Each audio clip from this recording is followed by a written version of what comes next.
40 години јубилеј Макфест. Една од звездите, една од оние имиња кои што ги остави оние безвременски хитови на Макфест. Силви, какво е чувството повторно да се застане на сцената? Прекрасно. Предмот се настапивме и повторно го осетив тој флуид со публиката, беспрекорна штипска публика, која што знае да награди со аплауз, со топлина, со пење, заедничко. Ја почувствував она иста магија како некогаш пред 30 години.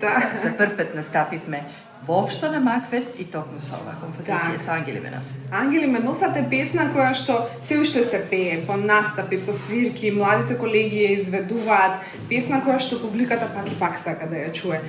Како е да се биде не знам, креатор, да се биде носител на еден таков голем хит, на еден таков evergreen, која ќе откуцаш онака листа на YouTube македонски песни, обавезно излегува Ангели ме носат. Да, знаете, зборувавме многу пати со колегите интерпретатори, артисти.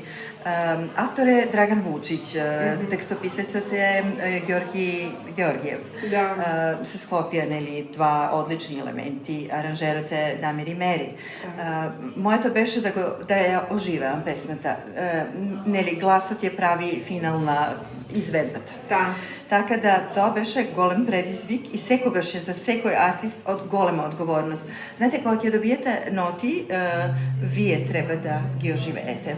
Да, тие стојат на лист, но вие сте тие што давате живот просто. Како сликар, кој ќе земе четкицка и бои и на самото платно, платното е празно, но тој ќе го исцрта, ќе даде живот на некоја слика со секој потез. Така да тоа е тоа, во тој момент комплетната емоција со моментот, со музиката, сето тоа заедно роди со една ваква интерпретација и наистина сум горда на таа, бидејќи гледам дека е предизвик, гледам дека младите колеги, колешки, кои што се многу пати има, да речеме, некои вечери со композиција од Макфест, каде што треба помладите пејачи да ги изведат овие композиции, гледам дека им е предизвик, гледам дека се мачат, понекогаш многу пати ме прашуваат, па како ти ова го направи? Така да, али ми е драго што ги пеат и ми е драго што има разни изведби, во разни ритмови, од песмата живее. Да не ви кажам дека нашите настапи не поминуваат без Ангели ме носат. Апсолутно. Така, една од најголемите ваши хитови и навистина заслужено. Кога зборуваме за фестивали, во тоа време, кога вие настапувавте, кога се случи овој голем хит, беше Макфест фино место од каде што можеше да излезат хитови. Дали сега мислите дека малку недостасува такво нешто? Да, социјалните мрежи, другите платформи како YouTube, како Spotify, се место каде што може да се промовира, меѓутоа друга е енергијата на сцена, друга е, нели? Апсолутно. Ова е се уште остана единствен фестивал кај нас во Македонија, каде што и во своевремено беше престижен. Макфест, Скопски фестивал и Интерфест Битола беа 3 фестивали на кои што може да се промовираат нови композиции, да се промовираат нови млади пејачи.